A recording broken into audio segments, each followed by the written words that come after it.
It's time for This Week in WordPress, episode number 165, recorded on Monday, the 31st of May 2021, entitled, You Hoarded Stickers. I'm joined this week, as I always am, by my co-host Paul Lacey, but also by Michelle Frechette and Remkus de Vries. We talk about the WordPress news for this week. We cover a little bit of ground this week. There's a few stories that we cover. For example, we talk about the fact that WordPress has turned 18 this week. That in itself is one story, but then there was another little story buried inside about the way that the co-founders of WordPress were actually presented toward the media. We also talk about the fact that you can now add Duotone filters. That's been added into WordPress core. We talk about the fact that WordCamp EU 2021 is just around the corner. WP Builds has been made a media partner for that. And luckily we've got the co-founder, one of the co-founders of WordCamp Europe, Remkus, on the show. So there's a lot to say about WordCamp Europe. We also talk with Michelle about the acquisition of GiveWP very recently. And finally, wrapping it up, we talk about Google's new FLOC initiative, what we think about it, and what we think WordPress should do about it. It's all coming up next on This Week in WordPress. This Week in WordPress was brought to you by Termageddon. When you build contact forms for client websites, you may be forcing that client to comply with multiple privacy laws. Rather than avoiding discussing the importance of privacy policies with your clients, try out Termageddon, the auto-updating privacy policy generator. The best part is that Termageddon gives web agencies a free set of their policies forever, in the hope that you like their product and use their reseller or referral programs to help your clients get protected too. Your client gets protected, you make more recurring revenue. Go to Termageddon.com and click the Agency Partners page to receive your free license today. And by A/B Split Test. Do you want to set up your A/B split tests in record time? The new A/B Split Test plugin for WordPress will have you up and running in a couple of minutes. Use your existing pages and test anything against anything else. Buttons, images, headers, rows, anything. And the best part is that it works with Elementor, Beaver Builder and the WordPress block editor. Go check it out and get a free demo at absplittest.com. Whoa. Hey, That suddenly all went wrong. what a good start. That was great. Hello. Nice to have you with us once more. It's Monday, it's 2 p.m. UK time. It is This Week in WordPress. I don't know if you just caught a glimpse, but there was just very briefly, there was Michelle Frechette. And I'm really hoping that, oh no, she's wishing to come back. Look, there's Michelle. Oh, come on, Michelle. I hope it works. But she's trying to join us today, but she has a very poor internet connection. I'm not entirely sure what's gone wrong, but hopefully she'll be joining us. But she has said it may come and go. At the moment, it's here. So I'd like to introduce you to Michelle Frechette. How are you doing, Michelle? You all right? And I think she's frozen. Oh, dear. She's doing a Madonna. Yeah, she's able to drink coffee. I can see that much. But I tell you what I'll do is I will hand over to Paul to do the introduction of Remkus, and then I'll do the introduction of Michelle properly in the vain hope that she'll be back by then. So I'll hand over to Paul to do Remkus. All right, yeah, let's try that. Well, Remkus, nice to meet you after a long time. I've followed you online for a long time. And so to introduce you to the guest today, probably everybody knows who you are, but you're a WordPress veteran and a performance aficionado, a WordCamp organizer, in fact, the original co-founder of WordCamp EU, in fact, an aspiring strongman, which I've checked out your Facebook videos, which are very interesting. And Nathan told me that he reckons he will beat you in an arm wrestle if you ever meet sometime. So be careful. That's what he's told me. It's a different discipline. Could very well be. Well, it's all in the technique, maybe. But you're also head of partners and custom relationship at Serverbolt, which you should tell us about that in a minute. And you can find out more about Remkus at remkusdevries.fri. So that's REMKUS.DEVRIES.FRI. Or L. FRL, that's an L, isn't it? Right. There's a much easier way. I am the only one in the world with this name, so you just Google Remkus and you cannot miss me. There you go. Literally Remkus. It's It's used as a surname in the UK. In the United States. So you will see other occurrences, but Remkus de Vries, there's only one with that name in the entire world. I thought you meant just Remkus. I was thinking, whoa, that's awesome. You're the only person with this name. Okay. Yeah. Well, the thing is as well, when I was researching more information about your bio, Remkus, it turns out that Remkus isn't your first name. That's just the easier one for people to say. A bit like Vito Peleg, actually. He has another name that isn't Vito Peleg. Yeah, my name is Jukka Remkus de Vries. And if I introduce myself in that fashion, they go like, what? Can you say, wait, what?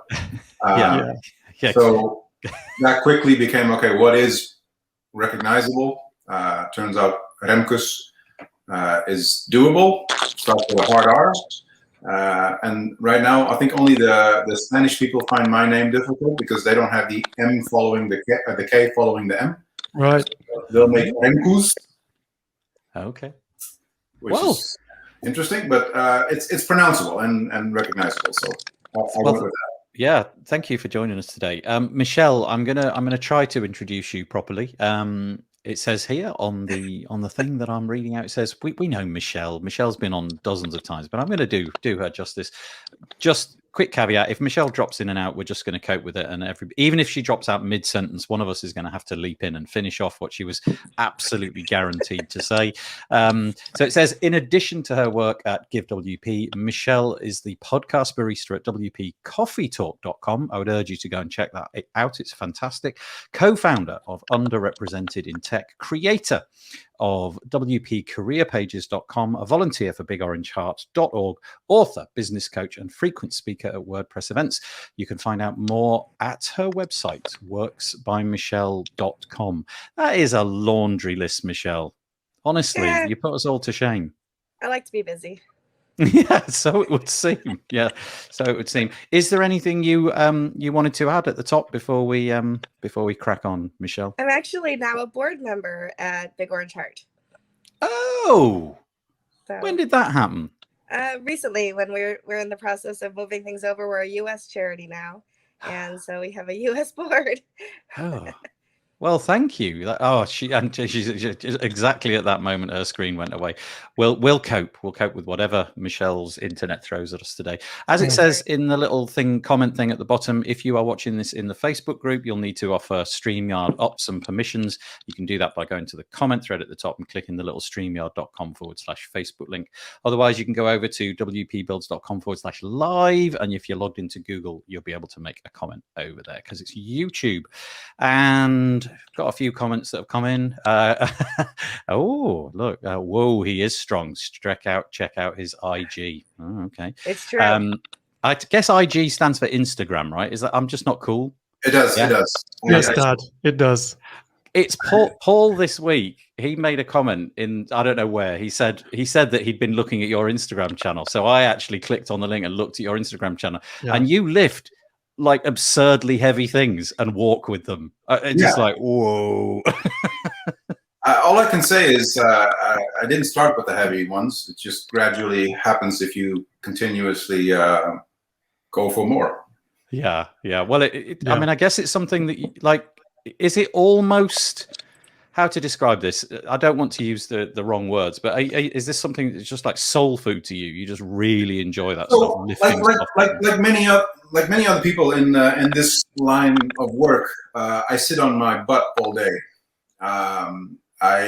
Before I did this, I used to exercise different types of things. I played football, tennis, windsurfing. Just always active. A lot of biking because we are in the Netherlands. And once work starts, you become more just sitting. And the more I'm in my head, the more I need to, what's the word? Decharge? Kind of recharge, yeah. So I've always been doing some sort of lifting of weights because I enjoy it. Just, it's a very physical thing to do. I enjoy it. And then about 2 years ago, a buddy of mine who lives like, 10 kilometers away. That's 6.5 miles for you metrically challenged people. And he said, I'm starting to do strongman stuff, and I've seen you post some stuff on Instagram. Feel free to drop by any Saturday. We'll be working out all Saturday afternoon, so feel free to drop by. And I was like, I don't think that's me, but we'll see. I haven't spoken to him in years, so I dropped in, and there's not been a Saturday I haven't went back. So I gotta say, I was watching it and I was just absolutely shattered just watching the videos, like completely in the knowledge that literally everything which you were lifting up. Yeah, so I wouldn't even get it this far off the ground. So the one you saw. So if you scroll back a whole like 2 years, you'll find me do more moderate stuff. But one of the last lifts I did I was very proud of, because when you're working towards a certain weight, I lifted we call it the frame, and you're supposed to walk with it for 15 meters. I saw that. I saw this one too. Yeah, and the frame weighed 300 kilos or 662 pounds. Wow. And I never thought I was going to do that. I just literally thought I was never going to do that. So when I did, I was like, how did I do that? Yeah. It's just wrapping your head around, because lifting it up is one thing, but walking with it is just. But yeah, I enjoy doing it. It's a great way to be in my body and work on my health. And although I get a lot of comments like, "Is this still healthy?" And it is, but not if you start at that weight. And there's only damage. You just work yourself up there. Like anything else, it's a skill, and it requires training, and it requires research and thinking and learning. And I have I'm training with there's 3 people there who literally have been the strongest man of the Netherlands. Wow. So any question I have, I can ask them, and they'll help me. So yeah. It's fun. It's great fun. I was really surprised by that this had been an ambition for a really long time. I was really, really surprised by like how cool you were after you did it. It's like you did this thing, put it down, and we're like, yeah, nice. Yeah. None of this. I don't think he could lift his arms up after it. That's it. It was like I could see your hands were hurting, so it's kind of like I don't know if you're allowed to wear special gloves to help the padding or anything, or if there's rules on that. No, a large portion of all of this is you do it as raw as possible. Yeah. We have an acronym for this show. It's TWIW, and I can feel it's going to become This Week in Weightlifting next week. Remkus on each week to discuss what he's done during the week. Sometimes it's about animals, chickens. This week it's about strong lift. It is, yeah. Cool. We've got some nice comments coming in. Michelle has been thawed, it says.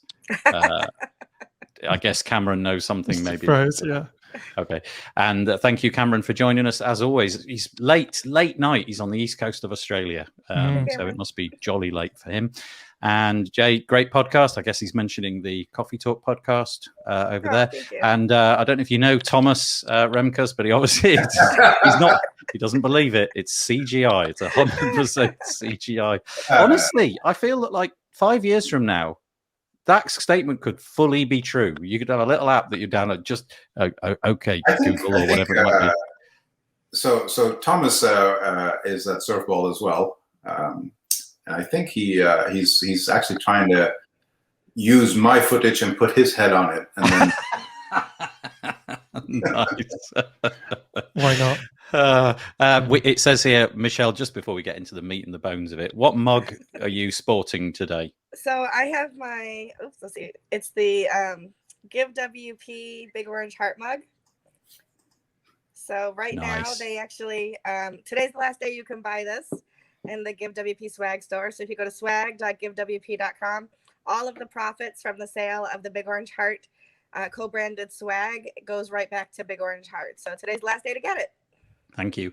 Michelle, I don't know if this is possible, and it doesn't really matter if it's not, but I think you're considerably quieter than the rest of us, and that may just be a constraint of what you're now having to use. Yeah, that's probably going to work.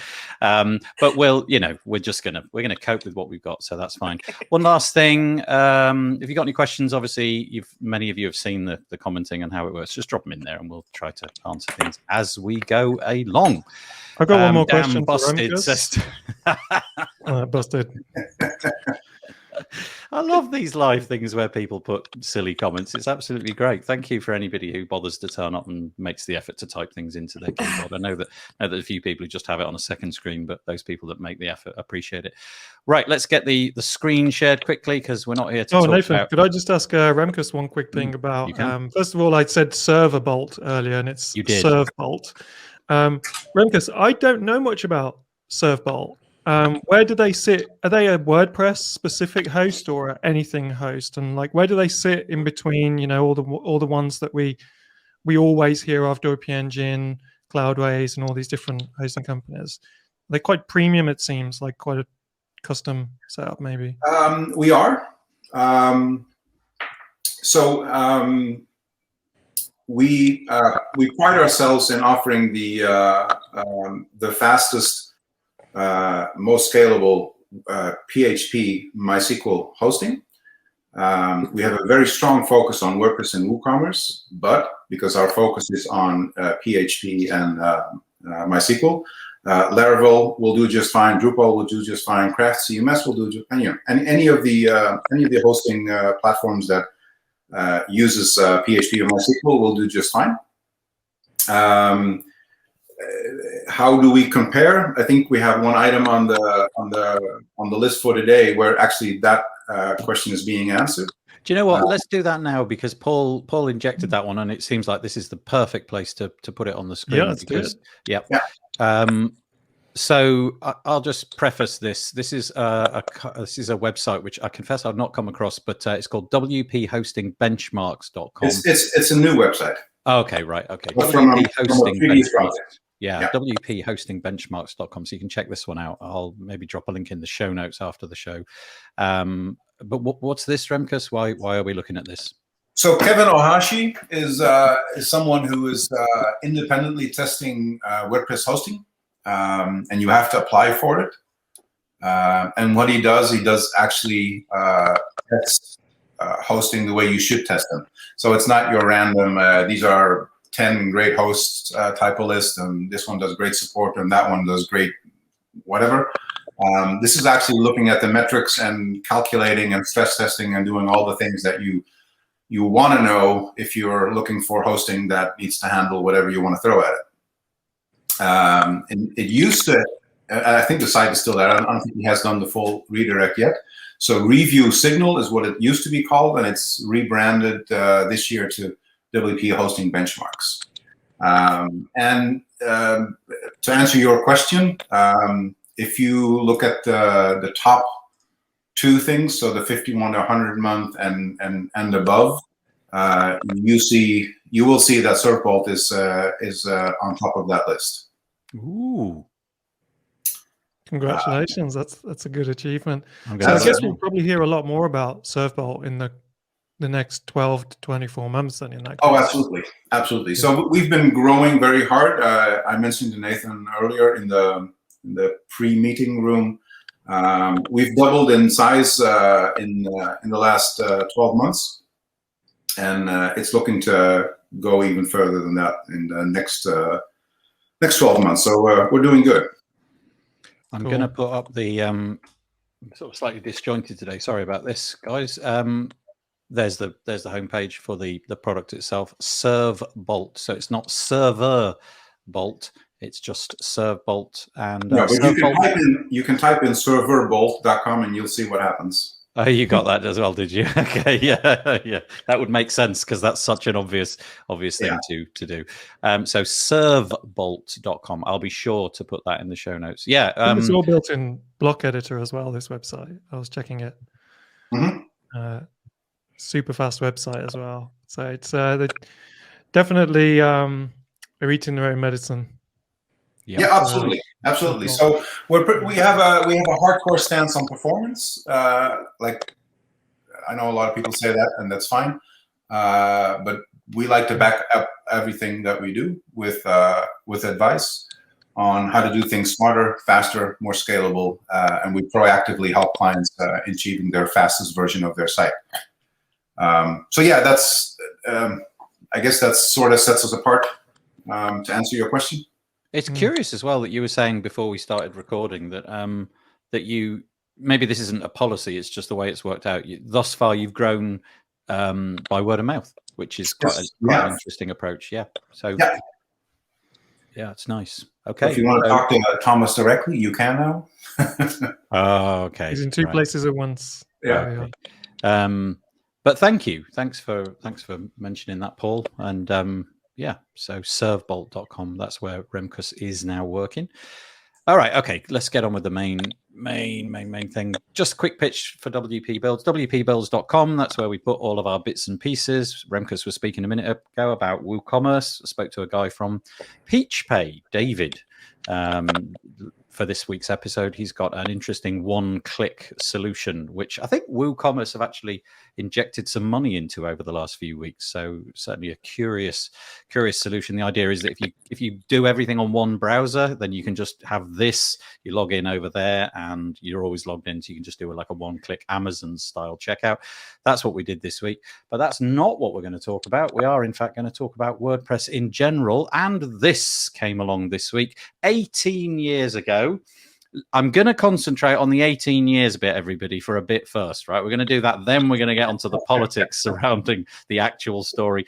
But 18 years ago, WordPress got started by who? Well, we'll find that out in a minute. But it got started 18 years ago, and we're now at plus 40% of the web. And whichever way you cut that is just remarkable. I picked I'm not going to say the wrong horse. I picked a different horse several times during the last 18 years because I've always wanted to build websites with a CMS, and I've went with all sorts. I tried Joomla for a while and it worked out just great, but it didn't keep working out. I did Drupal. It worked out great. I did that for years and years, but it didn't keep working out. And then eventually settled on WordPress, and it just immediately felt like home. You know, the whole community, the whole ease of use, the fact there's a plugin for everything, there's a kind of marketplace so that people can actually make a decent living off the back of it.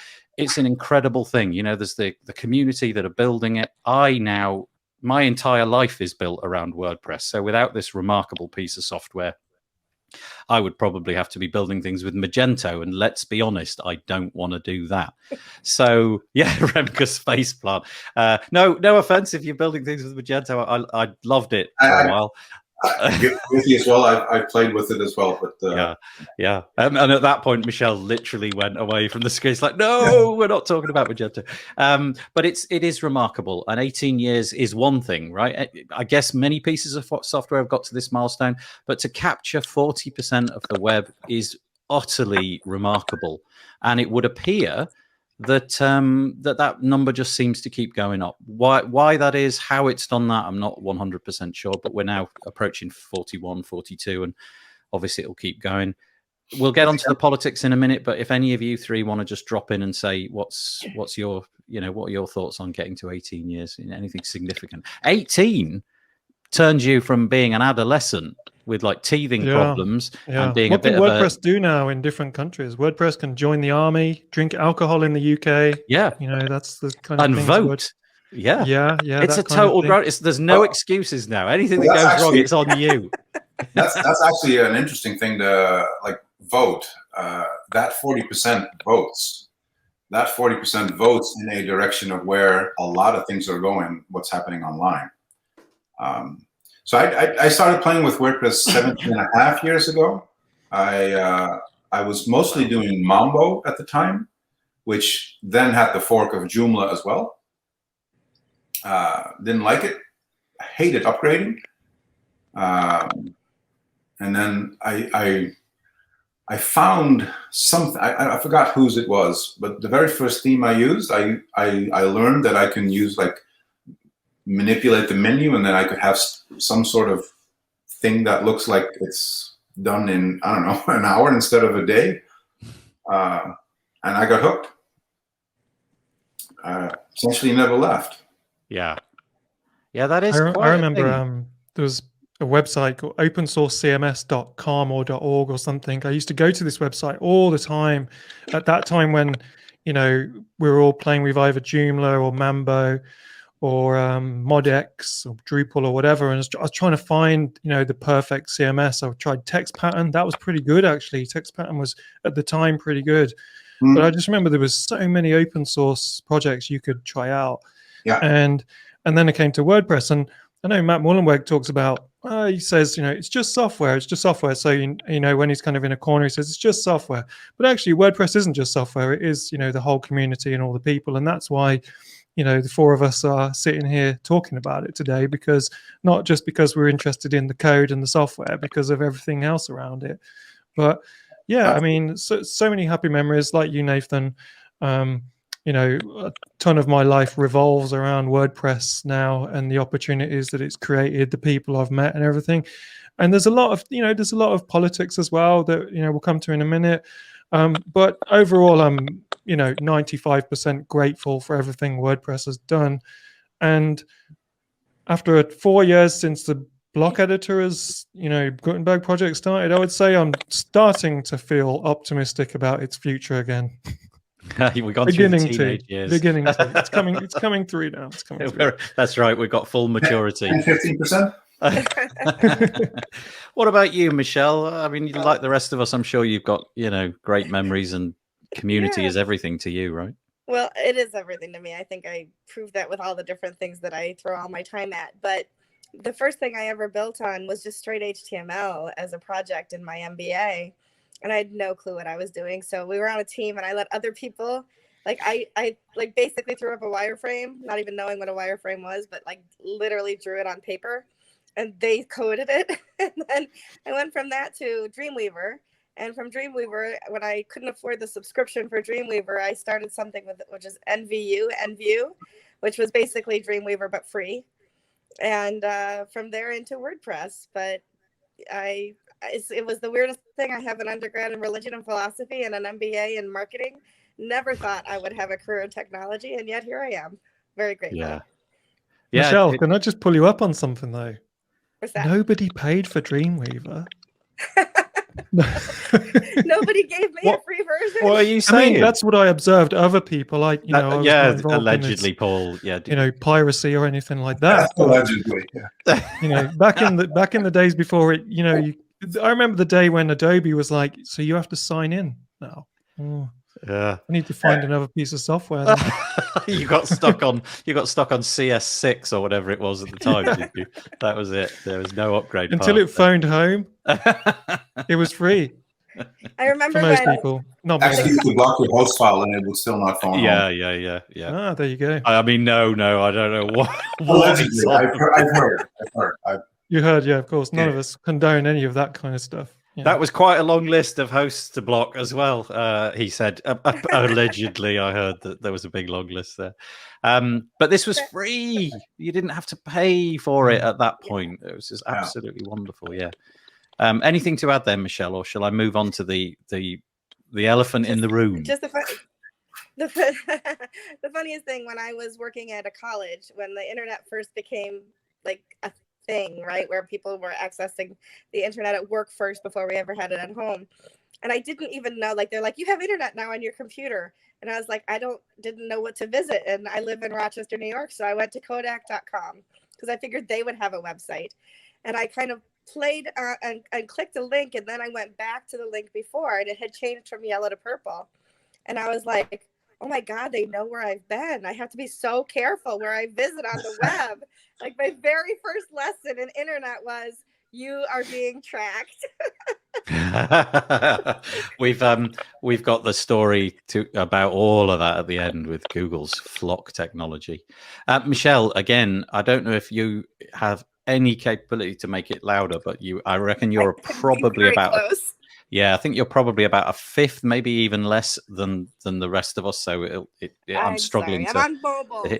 That it's okay. It is. We're on this side of the continent, and Oh yes, she's got to really shout. It's a long way.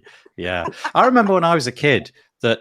I mean, I mention this from time to time. This thing that I'm holding in my hand, this was what I really dreamt of. Like a TV that you could hold in your hand and a tricorder, and the idea that you could, phone somebody up and actually see them. And it was just like Star Trek. And now it's totally normal, isn't it? Look at us, the four of us, completely. I mean, we are spread out throughout the world. I mean, and we all have black boxes. Yeah, and we've got we've got people commenting from in Australia and from all over the place, and we're just piggybacking off all of the amazing stuff that the internet's brought to us. However, we have to deal with the elephant in the room, and I know that Remkus has a big thing about this. I'm just going to point out the fact that on the screen at the minute, I was scrolling down to all of the milestones that WordPress went through over the previous years, and then you get to this bit here. It says WordPress is born, and currently it says after discussions with Mike Little, Matt Mullenweg created a new branch of B2 on SourceForce. And if you don't know, B2 was the software which WordPress was based upon. It was a fork of that, and then it goes on. But Paul tells me that it didn't say this originally. Is that right, Paul? That's right. So at the beginning, Mike Little, who is the 50% co-founder as such of WordPress, was left out of the article, which I think is almost certainly administrative error. But he tweeted, and lots of other people noticed it as well. And I think, and then this article was updated, but I think it's still not quite right, because now it's kind of like, after a discussion with Mike Little about what, I don't know, rugby, football, they had a little chat, they had and then Mike Little went home. Then Matt Mullenweg created a new branch of B2 on SourceForge called WordPress. So it's still not quite right, and I know it's really probably just administrative error, but it does matter that Matt Mullenweg and Mike Little co-founded this software when it reaches 18 years old. I mean, imagine two parents on their kid's 18th birthday, and one of them gets completely discredited for anything to do with the child. It's a kind of similar thing. And I know, Remkus, I saw you were involved in the thread as well, and I just wondered what the feel, because people know Mike Little and they like him, and everyone who meets Mike Little likes Mike Little. He's a top guy and stuff. So. Yeah, he is. I met Mike a couple of times now, and the first time I met him, wonderful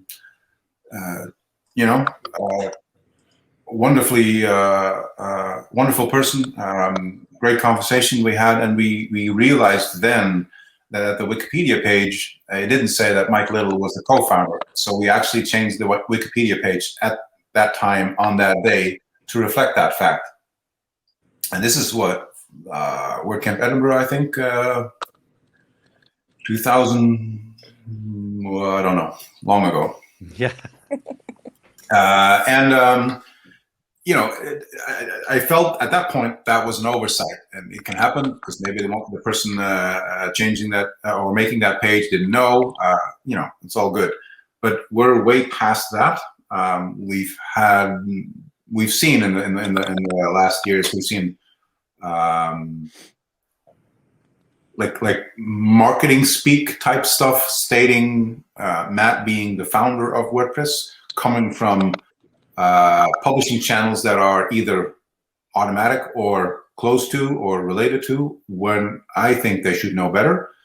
And I can still kind of get how that happens, because, marketing, and they don't necessarily are ingrained in the project the way I am, the way you are, whatever. But if we're on the official public page for WordPress and we're saying happy 18th, and then this, what we're seeing now here is already an edit, because Mike was not even in the first paragraph. Mike wasn't even on the entire page. And this is, we can argue that Matt has done more for the growth of WordPress. That's fine. But give credit where credit is fully due, and be extremely explicit on what his impact on the actual founding of WordPress was and has been. Because that's pivotal. That's where the actual fork started. That's a discussion between them on how to do that, why to do that.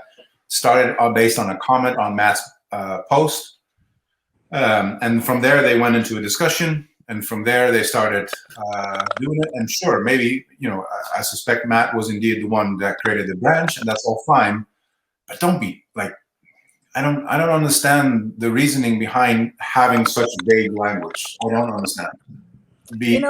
be 100% clear what it was, how it was, and in the next sentence you want to say, and then Matt Mullenweg took it to the moon, fine.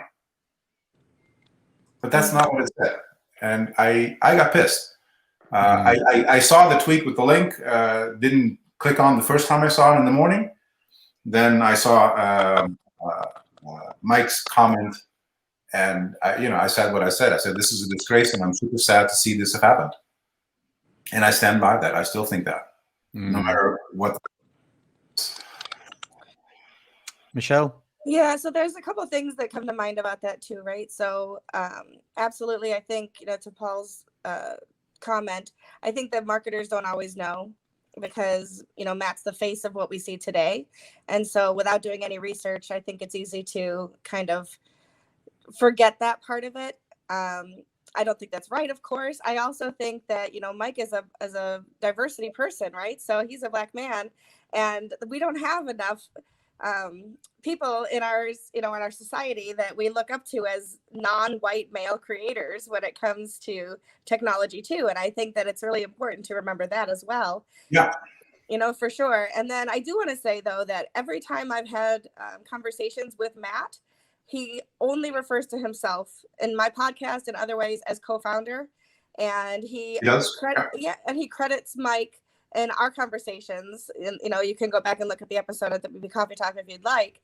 But he really does bring that up. So I'm not saying that he doesn't do that all the time. I'm certain when he's talking about WordPress, every single conversation, because it's, the founding of WordPress isn't always at the forefront of every conversation.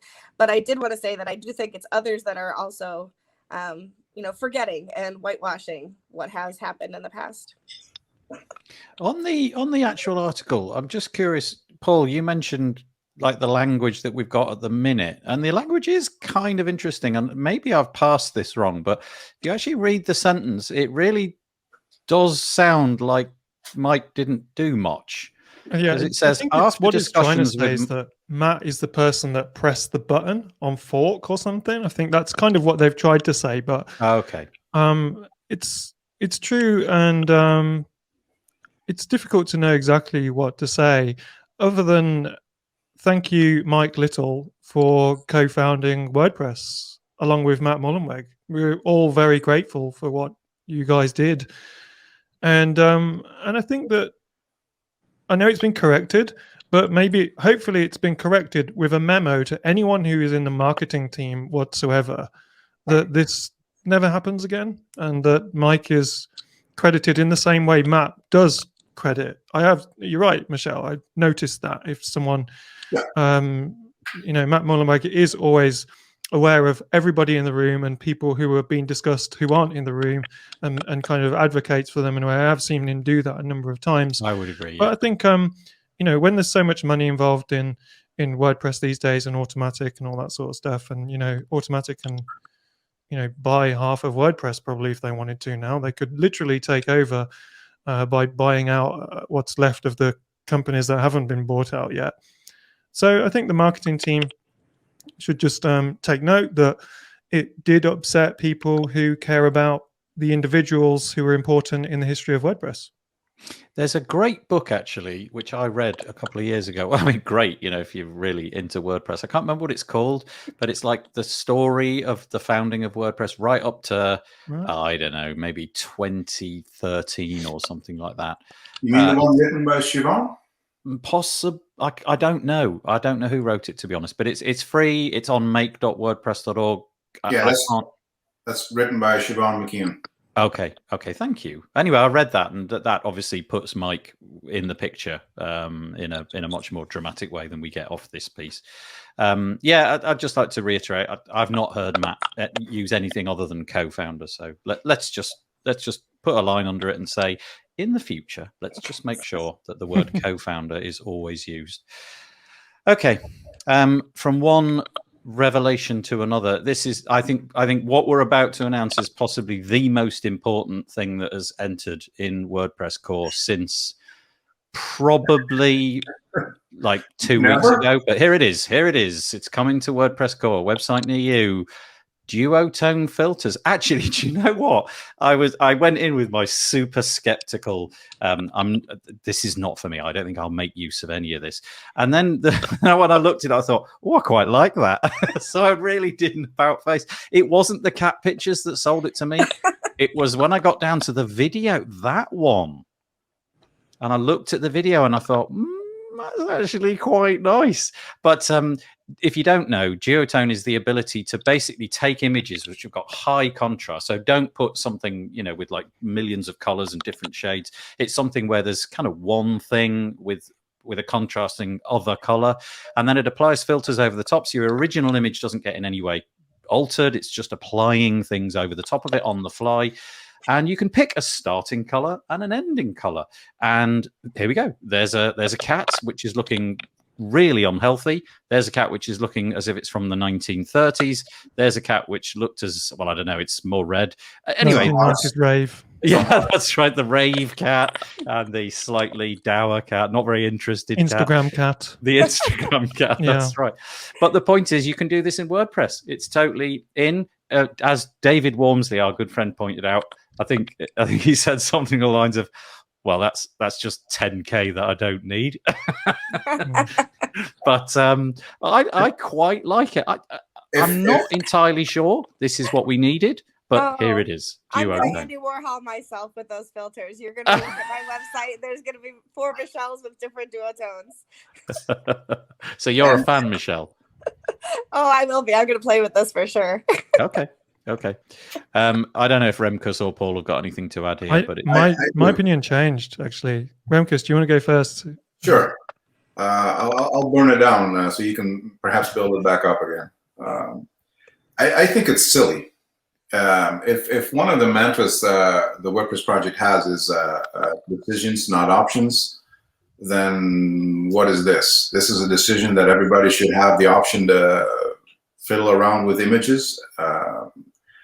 To me, this is plugin territory to begin with, but I think it's the focus on the wrong type of stuff to enhance the editor. I think the focus in general should be fix what's broken, period. I think the focus should be make it performant, like front end, back end. There is still a large section of people not wanting to switch to Gutenberg from the classic editor because it adds that one line of extra CSS. Now, there's ways around that and optimizing that. We've done that with the site that you saw, servbolt.com, for instance. But the whole focus on performance on the back end, on the front end, just to make the thing that we are constantly using, creating, it's not just this one site. It's how many sites are we having on WordPress? It's millions and millions of sites.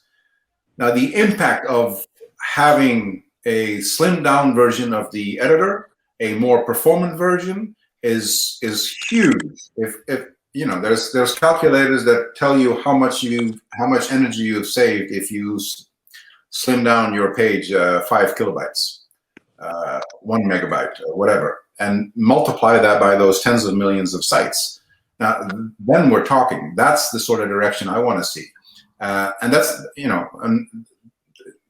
so performance is, for me, the first thing that needs to be fixed. It's not that it's not performant, it's just not as performant as it should be.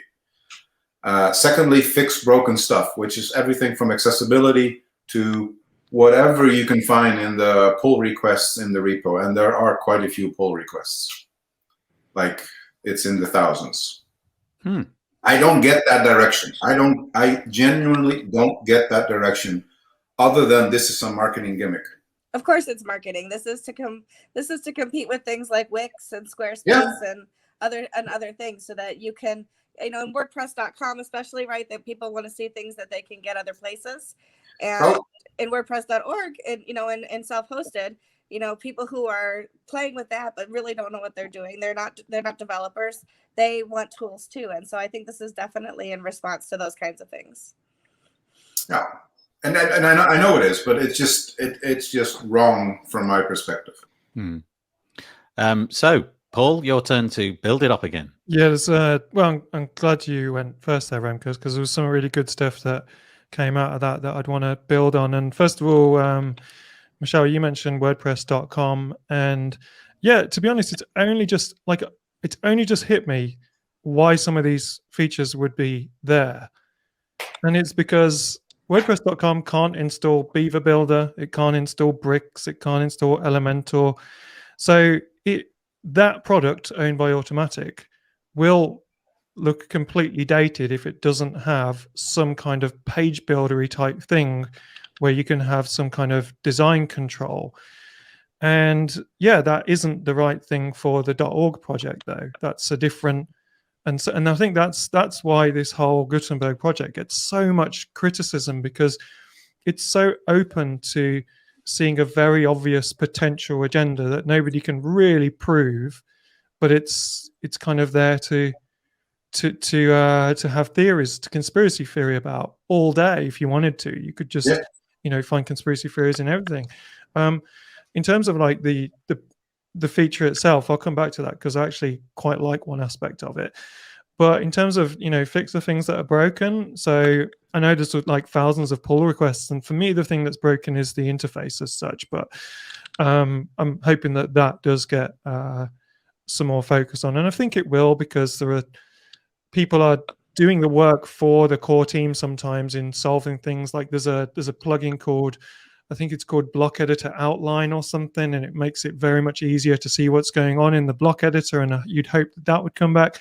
I know they have challenges because they've got to kind of create an editor that is as accessible as possible, but they started off, they created, I don't want to criticize, but it is a critical kind of observation that they started with something difficult to put accessibility into, and then they've now got to constantly move forward and move backwards at the same time on that front. So I would love to see, in terms of the performance aspect of the block editor, like what David Wormsley said, that's another 10K that we don't want. And I would like to see anything that is put into the block editor project or the Gutenberg project be categorized. So this would be a fun add-on or something like that, or something just gimmicky, designy things. And you could turn that off. You could turn off all the gimmicky design things, and you could say, do you know what I want? I just want a grid builder. That's what I want block editor to be. I want to add my own CSS. I don't want color selection for fonts. That's too much. I don't want this or that, whatever it is. I don't want any of those things. I just want the block, the block grid builder, and I know what I'm working with. But some people who are, maybe moving over from Wix or moving over from WordPress.com, they want the color changes and that sort of stuff, because what they want to do is see the thing and change it.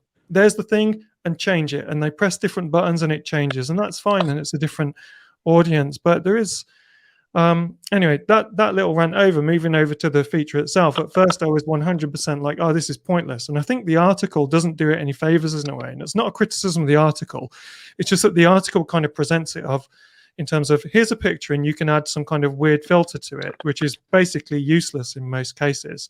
It's not like it's an Instagram-y style filter that makes you look kind of, your skin look nice, or whatever it might be that people use Instagram filters for, to look cool.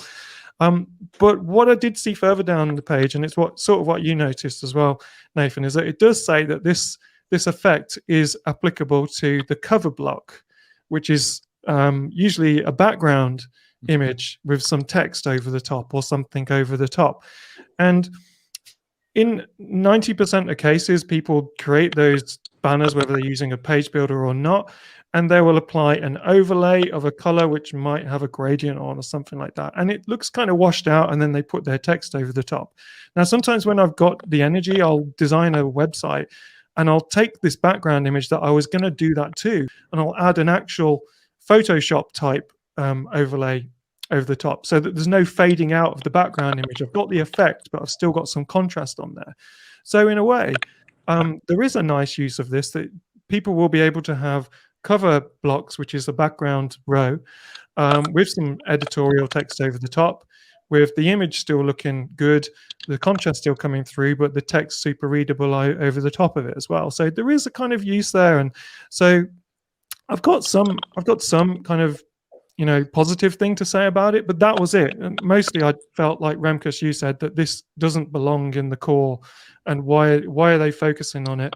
And lastly, just to say, if that gets into core, it makes me think that the people who make the decisions on core are in a quite a small room or a small box, because if you put that out to the whole community, that would get voted out of WordPress core. And I know that people will say, Birgit, who comes on the show sometimes, will say, well, come and join the conversation in Slack. But it's not, the conversation's happening here today. This is where a bunch of people are talking about it on a live stream, and some people are commenting and stuff like that. And 4 of us unanimously, more or less, think it's a bad idea. But in a different room, everyone unanimously seems to think it was a good idea. So there's total disconnect in different types of users. There's definitely a disconnect, and I'd like to say that I see the use case for the cover block. I see it as well. I like the cover block. It solves a lot of, how do I want to fancy up my heroes? I totally get that. I just don't get the deviation from what the core idea was of what core should be. Lean and mean. And we sort of lost that somewhere. I kind of wondered if it was almost like a proof of concept. Like, look, we can do this kind of thing for people who don't know that this kind of thing might be available. What I'm saying by that is I've seen a few little things come along, most of them proprietary, third party, not from core, where it's like, ooh, that's an unexpected use of a block. And this is obviously, you can apply this to blocks. I just wonder if they're throwing a few things out there like, look, these are the kind of things you'll be able to do in the block editor with a point, click, drag, select option. But I just can't see that this is in anything other than the territory of an additional plugin. You want to go out and find this because you want it. I got a feeling Michelle might disagree. She's loving it. No, I'm just wondering why they don't put it in Jetpack like they do with everything else. It's what Remkus was saying. Yeah, absolutely. Yeah. Anyway, we could go on about this for a long time. Nathan, can you pull a web link up for me if I just send it to you now? Yeah. I can't really complain too much, to be honest, but if I just send you that, yeah, that's correct. Pull up that link there. Oh, this is self-promotional, is it? Oh, it is. It is. Although I'm not selling anything, so no, it's fine. I'm only joking. Yeah. So this is paullacey.digital. Ooh, so look, he's got Geotone. What use I would have on this website for such a filter. You have. I saw your website. Did you launch it last week? No, I launched it a while ago, but a few people noticed it last week. So, I saw it. Yeah, pretty nifty. Yeah. I like it. Yeah, thanks. As you can see, I've got the filter going. It's not the filter. I did that myself in, some software. We would never know. But maybe they looked at my website and decided. So I just want to apologize if this is my fault. You're a trendsetter, Paul. Paul Lacey keeps moaning that no one's listening to what he wants. I'm deciding on his podcast. Let's go to his website and see what he does on his website. Look, he's got a photo with a pointless gradient on it. Let's give him that, and surely he'll give us some really good brownie points on the podcast. I can't decide if you're flexing or humble bragging or. I don't know. I don't know what I'm doing. Most of the time, I don't know. Jamin likes it though. He's putting ha to the comments. Jetpack should be banned according to Thomas. Sorry, Michelle. Let me just make that view so that it doesn't cover up your face. So put it in Jetpack. Awesome idea. Yeah. Okay. All right. Let's move it on. I'm really curious about this one, and I'm not trying to put Remkus on the spot here because I kind of get the impression that he's maybe got a different opinion about what WordCamps are at the moment. But I do want to just sort of move it on to the fact that where are we? I've lost it. There we go. I'll put this one up for goodness sake. There we go. This is I'm going to keep prodding over the next few days in our Facebook group and things like that. Where's the screen? There's the screen. That WordCamp EU. Obviously, we're into the second round of it being online. It's starting very soon. I think we're about 7 days away. I think it's starting this time next week. And they are at the point where, more or less everything is locked down now. You can go and get your tickets. You can go and see who's going to be speaking and all of that kind of stuff. And this is not even a humble brag. This is just a flat out brag. 2 humble brags in a row. I'm so pleased. I got picked to be one of the media partners, and I just can't believe. Oh, for goodness sake! Oh, there it is. Look! After 6 years of doing online stuff, finally I've got to be on somebody else's webpage. So I'm absolutely delighted. So yeah, there we are with Talk Magazine and WP Mayor and the Gutenberg Times and WordPress and IUDA WP. I'm so chuffed. That, well done, Nathan. Honestly. They're just copying WordFest because we had you first. Well, exactly, yeah. But I'm just really pleased. So I am going to be mentioning the fact that WordCamp Europe is coming around soon. Now, by pure coincidence, because we do book this thing many, many weeks in advance, we have Remkus, and Remkus is. I was gonna say founder. You better mention who the other person was. Co-founder. Exactly. Imagine the death trap that would be. He is one of the founders of WordCamp Europe. Going back to, can I just pluck a date out of my head, which is probably wrong? Can I say 2012? So we started the idea in 2010, and we played around with the idea for 2 years, I would say. And when I say us, it's a group of friends meeting each other at WordCamps throughout Europe. And some of us got invited to the inaugural WordPress Community Summit. So in Tybee Island, Georgia, United States. And that's the first time I met Matt and many other people very active at that time. So this is 2012, October, in the WordPress project. And we had the idea to pitch it to Matt and see what he thought. And at the time, WordCamps were going from being country-based to city-based. So we wanted to go the other direction. We wanted to go region-based. In fact, quite a large region, and so over the course of a couple of days, we got the, okay, let's see what this does, let's see what happens, and we kind of went from there. And the very first one was in September 2013 in Leiden, the Netherlands. So yeah, that's how that came to be. It honestly, the only WordCamp Europe I've been to was the one in Berlin in 2019, just before. You missed out on a lot of fun. I know, but all I can say is, having stepped into it at that point, there was I didn't see the growth. I just saw what it had become. And that, in a way, gives you a really interesting moment, because when I walked in, I was like, whoa, this is much, much bigger, much more professional, much more attended, and the amount of cogs and wheels and things that were going on. We were in the day before it all started, and we saw you with your pink t-shirt on, guiding all of the volunteers around and showing them what was needed. So there was all this stuff, all of these cogs going on in the background for months and months and months. And just a remarkable event. I think WordCamp Europe still to this day has the biggest attendee numbers of any. So, well, obviously, thank you for setting this kind of stuff up. But I am curious, if I may ask, how do you feel about the kind of like the online version that we've been forced into? Do you kind of get something out of that, or are you kind of, no, I'll leave that? And what do you make of it? So the thing that prompted us to start WordCamp Europe was that we saw a need for a better cohesion of what started to become very slowly at the time a larger community in Europe. And certain countries were heavily underrepresented. Certain countries were quite active already at the time.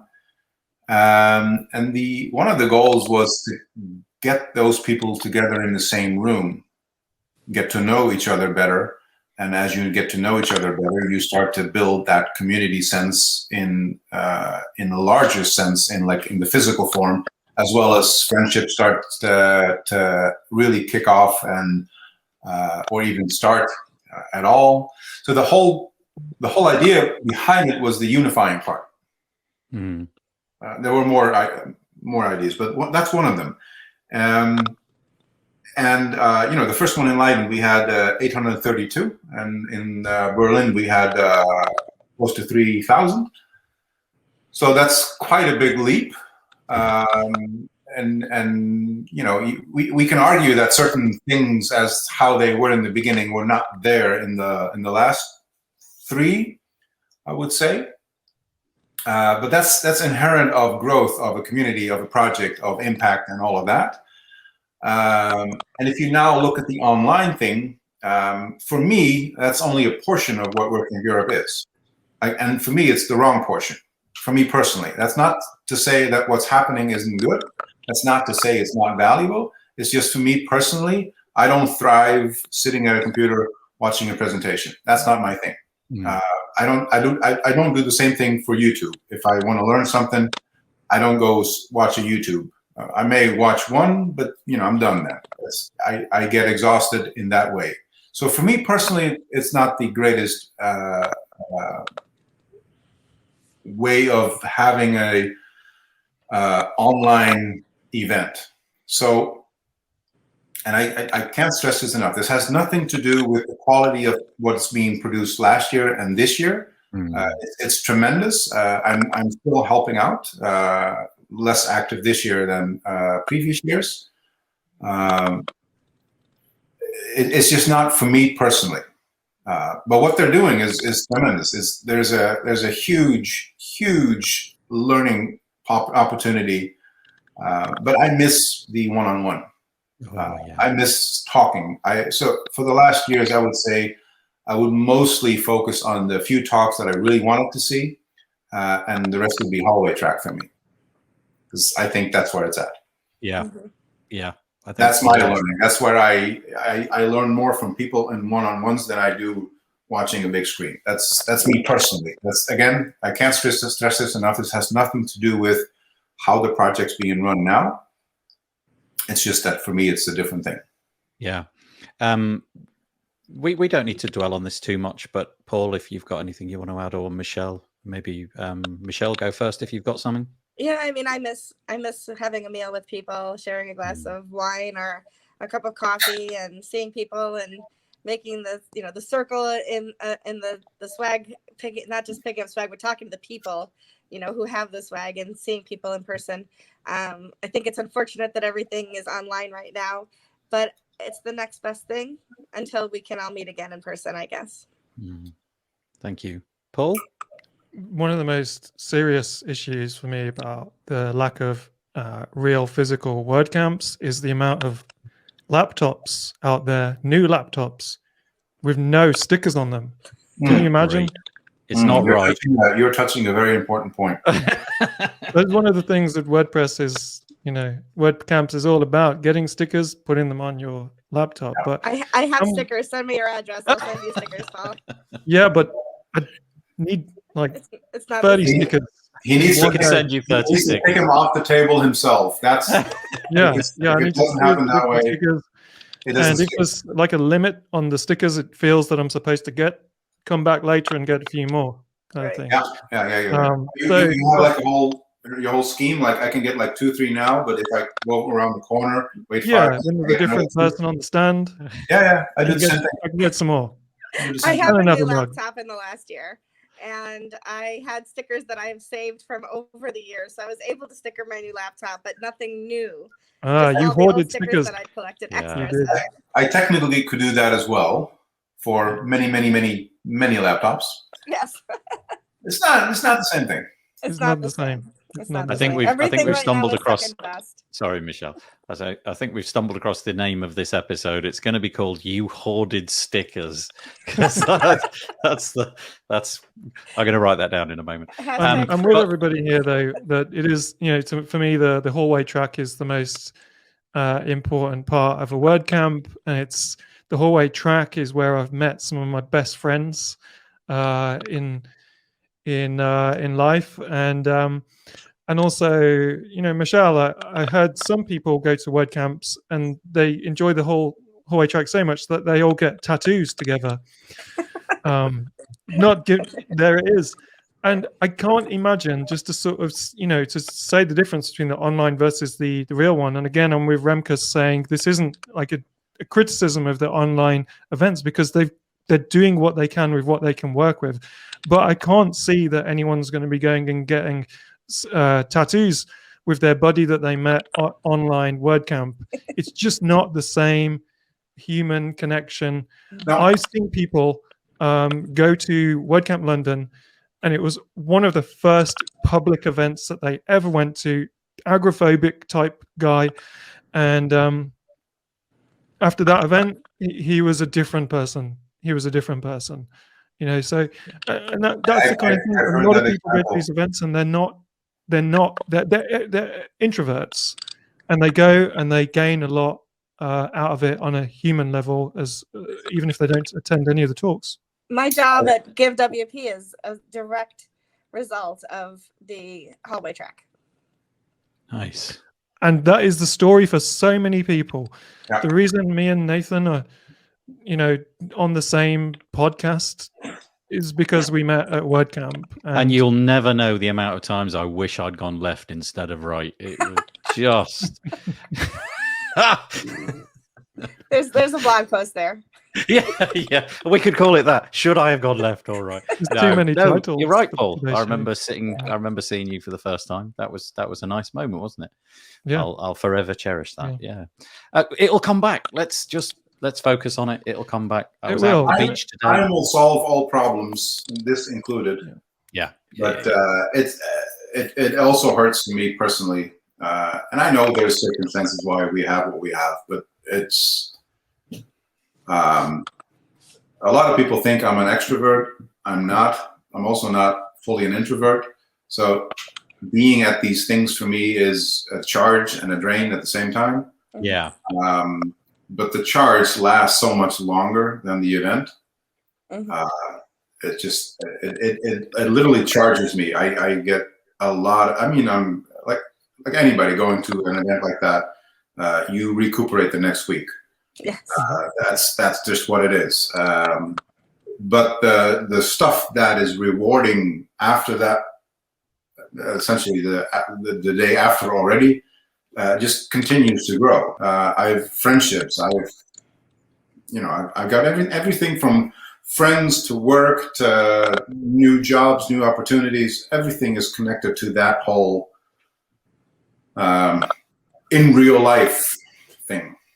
Yeah, it's a really interesting point you made there about the sort of two sides of it, the recharge and the discharge. Yeah, that's a really poor use of a word there. But anyway, the fact that you get buoyed by it and then equally at the same time you sort of get drained by it. Yeah, that hadn't really occurred to me that. But you're right. The week after I did WordCamp Europe, I was on like 50% of what I needed to be because I'd really gone at it, and had a really amazing time. And I just needed to recharge in the following week.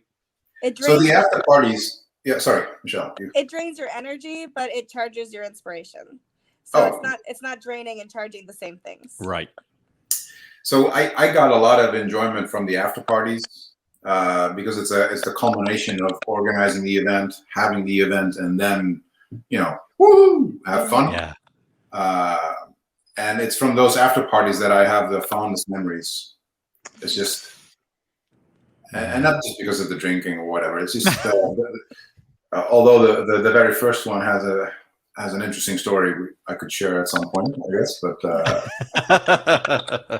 for those listening, yes, I'm referring to the WooCommerce shots. Okay.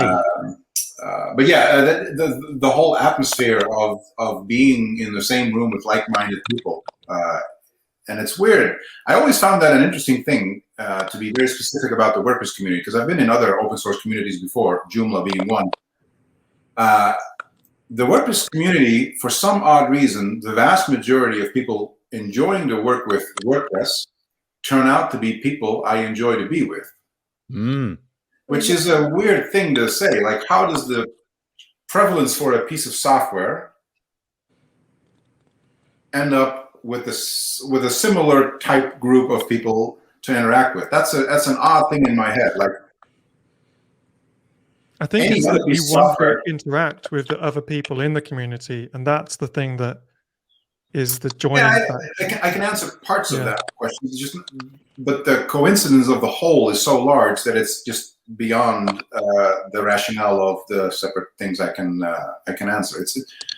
I've always found that incredibly interesting, and that's especially occurred to me because the first WordCamp I went to was the one I organized or co-organized in the Netherlands, WordCamp Netherlands 2009. And from there, I went pretty much anywhere where they wanted me, they would have me. So from Spain to Norway to Scotland, all of those different locations. And the funny thing is, I kept seeing the same pattern happen again. Wherever I went, same type of crew, same type of people, same enjoyable type of people. I'm like, how does this happen? This is interesting. It's because the people who attend WordCamps and are part of contributing to the community are just a subset of all the people using WordPress. Oh, yeah, absolutely. But it's still this, because I've been to Magento meetings, I've been to Joomla meetings, and it's not that they were bad. It's just there's no vibe like that. Yeah, it's interesting. It's an interesting phenomenon for sure. Yeah. Yeah. Oh, one day let's all just cross every finger, every toe that we've got, and hope that the situation which is preventing us from doing this is going to go away. And we'll be but it's not all bad though. That's why we have. I mean, if I can transition into WordFest for a second, please, because I was going to try and do that, I failed. So let me put it on the screen quickly. Here we go. So WordFest is, it's part of Big Orange Heart. And Big Orange Heart is about reducing the isolation that happens because we're remote workers. And this last year, we're all remote workers for the most part, right? And so having online events like this actually have made our community even more tight-knit. We miss being in person, but we have opportunities to learn and to meet other people. This past year and a half, I've suffered the same as we all have. I want to have coffee with you. I want to shake your hand. I want to give hugs to huggers. I want to do all those things. But I've also grown my network exponentially because I'm meeting people online that I might not have otherwise by doing things like being able to speak at WordCamp India. I never would be able to travel to India otherwise. It's financially a burden. I don't move well. So being able to walk through a country where that's important, those things would have been cut off to me, but I've been able to really grow my network because I'm constantly meeting with people online that I might not have otherwise. And so, although I think we need to have both, right? So WordFest, I think, is something that does that really nicely for us. It's a 24-hour celebration. It isn't like, a WordCamp Rochester where we have it, for 7 hours in the Rochester time zone. It's a 24-hour event that literally spans the globe time-wise, where we try to get speakers within those different continents to be able to present in their own time zone, in their own time frame. And so it's an interesting take on what is kind of like a WordCamp, but not an official WordCamp, of course. It is a fundraiser for Big Orange Heart because absolutely we need to continue to grow our funds to be able to provide the services and the areas that we do for remote workers. But it's also just a heck of a lot of fun. And this iteration of it, we've built in even more things that we didn't have the first time because of time constraints. So I'll stop talking. Y'all can give me your No, that was a really nice description of it. It's happening 23rd of July. So your WordCamp Europe happening first and then WordFest. And the page that I've got on at the moment is all about the fact that as with all these events, if it's going to run smoothly, then they require some additional help. In this case, they're looking for volunteers. So if you're curious about this one day in time, this 24-hour period running around the globe, and if you feel that you've got something to offer, that's what this page is about. There's actually it's quite refreshing. I don't see it on this page, but I do remember seeing it when I clicked through. They're looking for a whole phalanx of different skill sets. So they're not just after, they would like people who are good with AV, and they'd like people who are good at, anyway, go and click on the link and you can see there's 5 or 6 different categories where it's you in the might form itself. it's in the form itself where we ask that. Was it that button there, the register now? I Does it believe- explain it there? Okay. Let me just go to that. I'm looking on Oh, mobile. there we go. Everything So is they're like looking little for ants on the page. MCs, so people to speak in the same way that I'm doing right now on the screen. Green room monitors, people who are willing to do the tech of the video but don't want to be on the screen themselves. They can get people in and make sure that the video is played at the right time. Chat moderators, graphic designers, community moderators, comms, operations, AV producers. Oh, wow. So well organized. The URL for that is wordfest.live/call-for-volunteers. Call for volunteers. And you can go and get yourself signed up. We're running out of time quickly, and I know we've got a couple of things. One of them, actually, again, totally, well, it wasn't organized this way. We've talked last week, Michelle, about the GiveWP acquisition. I don't know if you wanted to spend 5 minutes telling us about that, because we didn't actually have you on last week when the news broke. So I put it on the list because I get a lot of personal questions. People have been DMing me saying, "Are you okay? Is this a good thing?" And it is. It's a very good thing.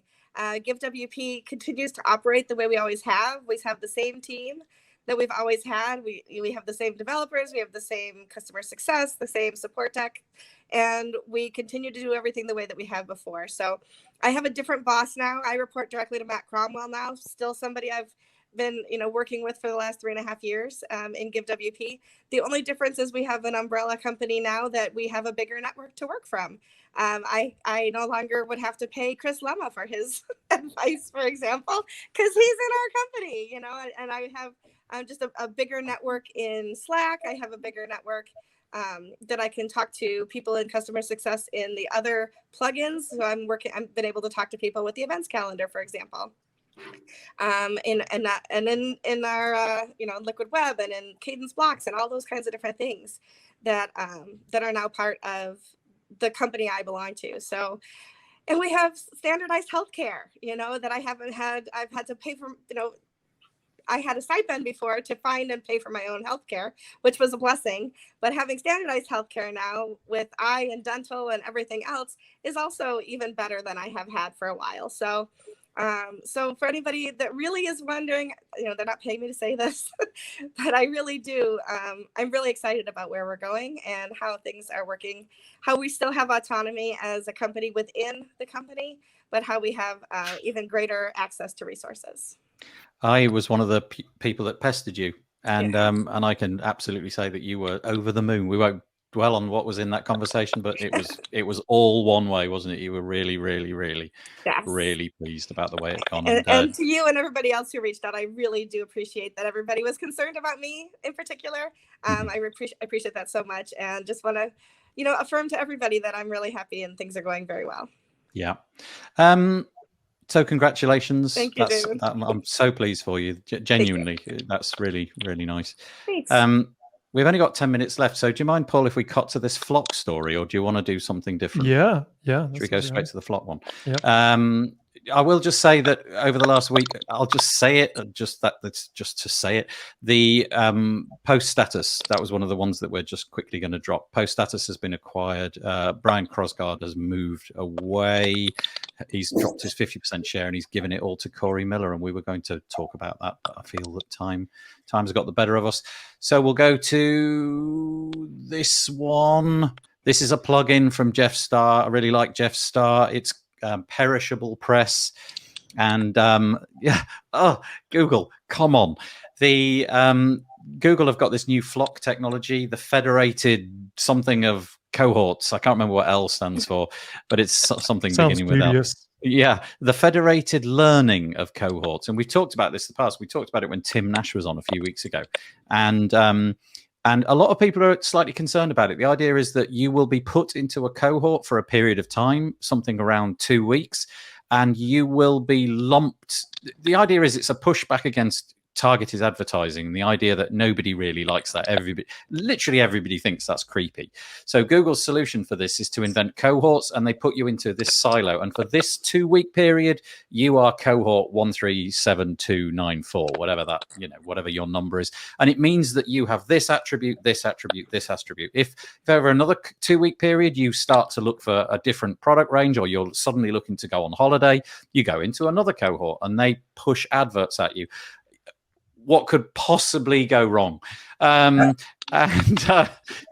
so, people in the open source community are, I think, rightly aghast that the sole arbiter of this technology, by the looks of it, will be Google.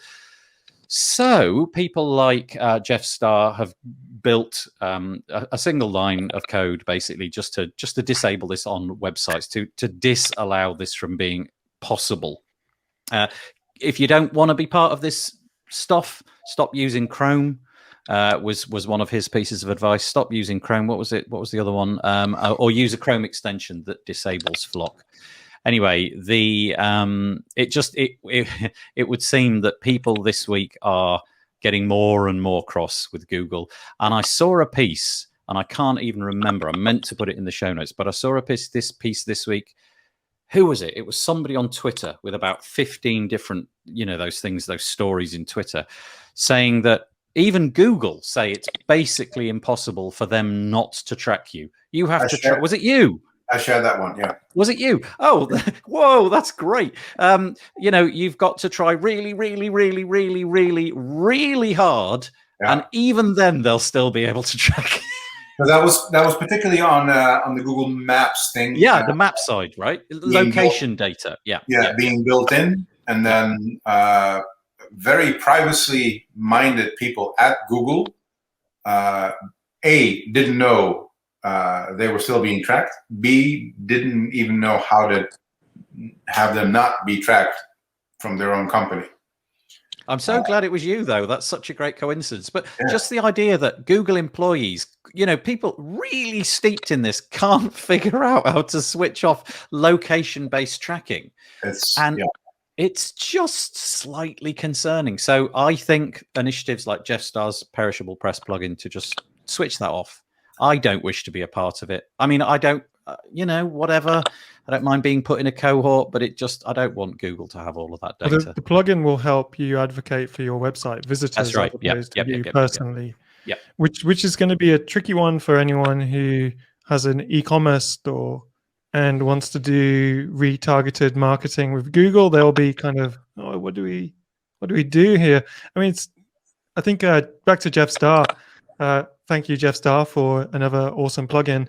He seems to be an expert in creating plugins that stop things. Yeah, he's got an interesting niche. I remember him from way back when.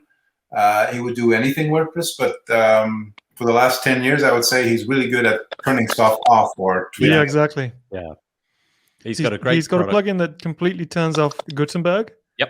And it's got a quite funny byline on the plugin. It's like, and it won't be stopped when Classic Press or whatever it's called, Classic Editor turns off. This plugin will last forever. You can turn off Gutenberg forever with this plugin. But some of us are using that plugin. If we're not using Gutenberg on a site and we're interested in performance and we want to get rid of any of the bloat that the block editor is going to force upon the front end of our site that we're not using, then that's a fantastic plugin to use. And then elsewhere, he's created all sorts of plugins to stop bots or malware or these kind of things. So it seems that he's really on the ball when it comes to knowing what WordPress users don't want. He's like the Cory Doctorow of WordPress, isn't he? He's the sort of guy. But has the decision to include that yes/no into core, has that been decided? Because there was somebody opened a ticket about that, didn't they, about a week ago, and I don't know where that went. I haven't followed that up, but I'd be curious to know, because it feels like the direction of travel would be off, but I could be completely wrong about that. Because like WooCommerce sites, like Paul said, it's such a difficult one. What do you do? So WooCommerce can do whatever WooCommerce wants. Mm-hmm. WordPress, I think, and this is what when I in the introduction said, with 40+% market share on the CMS, with 18+ years of experience, this is where voting starts to come in, and then there's people arguing, no, it should be political or whatever. Privacy is not political. Period. Privacy is privacy. So I think we should. Include it. This is one of those things where we need to take a positive stance in just not having that tracking sort of stuff go on. Because if we look at the state of the web, and if we were to conclude like a top 5 things that are inherently wrong with it, I'd say tracking is very, very high on that list. Tracking's 1 to 5. In fact, I'd say Probably. It's all. I wasn't going to go that far, but yeah. Yeah. Do you know what's interesting though is that, you know, if we're at 41% of the web, if that was the default, would you? I mean, if you're Google and you figure out that 40% of the web is not all right, 40%. Who knows how much traffic those 40% of the websites drive? But you've got to think that's a pretty big vote. Yeah, it's 40% of the top. What is it? 10,000 sites? Yeah, I thought it was a bit more than that. But anyway, well, whatever the point is, it's a lot. Yeah. Yeah. But you've got to feel that Google, you couldn't ignore that message, right? No. And it puts WordPress in an interesting position of leveraging, you know, it can speak to power with decisions like that. Yeah, I think the politics is here is Google is also one of the larger sponsors for WordCamp US and WordCamp Europe. Yeah. I was going to mention that as well. Yeah, there's conspiracy theories to be had there, aren't there? That if you can we? money from what is the saying? Follow the money. Mm-hmm. I'm not implying anything, but it's an interesting construct to keep in mind, as these things from the outside looking in don't relate to each other, but they do. There is a connection. Yeah, you would say it's obvious that it should be something like a piece of open source software should have that blocked by default, and having the website owner having to make a moral decision for their users via a plugin probably to turn FLOC on. And if there's like a feeling of guilt associated with that, let's say you make 40 websites a year, and then it's easier to sort of say I didn't turn it off than it is to say I turned it on and I wanted people to be tracked. So I think it should be blocked, and I think WordPress should make a stance on that. I think some other CMSs have made a stance on that. But yeah, Google does give a lot of money to WordPress via different sources. And I remember it was maybe 2 years ago, even on this show, that we were talking about how Google was very involved in one of the big events. And it'd be easy to say, oh, it's just a coincidence that just kind of, but you know, it's right, you follow the money, and where there is huge amounts of money and world influence happening, people will do anything to get what they need to make the billions or trillions of dollars that are needed. So I think that if WordPress is true to what it's supposed to be about democratizing publishing and all this kind of thing, then it should be off. We shouldn't have something that allows people to be put in cohorts without knowing when we knew we could stop it. Can I encourage anybody who's got anything to say on this topic, please log into Facebook and make a comment over on Facebook, or log into Google and make a comment over on the YouTube channel. And briefly visit wpbuilds.com. Click around a couple of the pages. Oh, the supreme irony. Yeah. Here we are taking comments about all this stuff, and we're tracking, so much tracking. Yeah, I think you're right. I don't know if you saw that comment. I don't know who made that particular comment though, Remkus, but somebody did in the Facebook group. Well, privacy is not political. Period. Privacy is privacy. Well put. Obviously, like your sentiment there, and I agree. Michelle, we are so close to being over time. Would you like to add anything to that before we round up? I think that we have become an opt-out society, and we need to become an opt-in society. Ooh, hear, hear. Wow, Michelle just nails it with one sentence. Yeah, I like it. Yeah, that's good. Yeah, my feeling on all of that, just to just one more minute, is that we didn't know this was going to happen.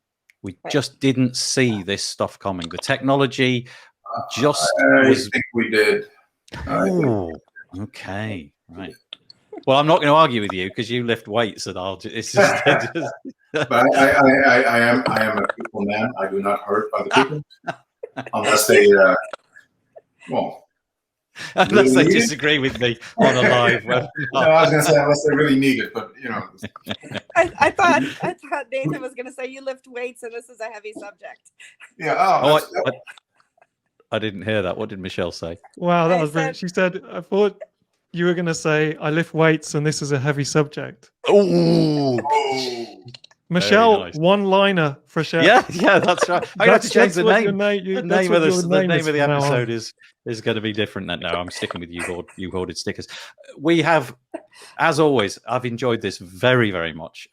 Thank you to Paul, obviously, who's the co-host. Obviously, we'll be back next week doing it again. But first time, Remkus, I hope that you enjoyed it, and love to have you back. Thanks for having me, and I'd love to be back. Yeah, I'll send you a link when the show's over. And Michelle, as always, I realised it's a public holiday, just like it is in the UK. So extraordinary thanks for making the effort to come in early morning on your public holiday. Thank you so much. It's been a pleasure. Yeah. I'm just looking to see if there's any final comments. There isn't. So we have this awkward moment where we have to wave. Everybody's got to wave while I click and say bye-bye. See you next week. Bye.